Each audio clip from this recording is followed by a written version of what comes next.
Hi, this is Jan from Barco. Let us take a look how to use the ClickShare button and how to fix it if you would have trouble. Now, how to use the button is easy enough. Just plug it in and give it a few seconds until the lettering turns steady white, and then you're good to go. Now you can press the button and that's it. Your screen will be shared to the meeting room screen itself. And if you're using ClickShare Conference, well, you have access now to the room camera and audio automatically. Just start up a conference tool of your choice, like Teams, Zoom, or something else, and you'll see that you have access. But what if the lettering doesn't turn steady white? That usually means that your PC didn't allow the button to install the Autorun driver. You have an easy fix. Just open the File Explorer.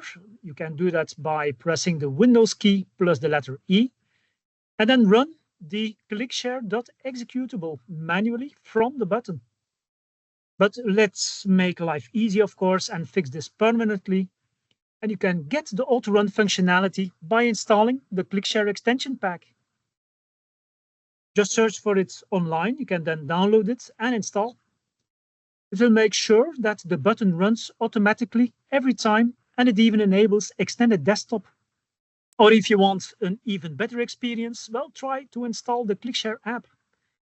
It will give you a cleaner layout, for example, during calls, placing participants and share content side by side. Super handy. Or in the rare cases that you still have trouble with the auto-run, well, head over to the Microsoft Update Catalog. And then you can search for Barco and download the latest driver for your version of Windows 10 or 11. Oh, and did you notice the little button? Well, if you press it, it will open the ClickShare app. And from there, you can freeze your screen, for example, or enable extended desktop, or preview what you are sharing. Pretty neat, right? So that's it. You are all set to click and share. Happy click sharing.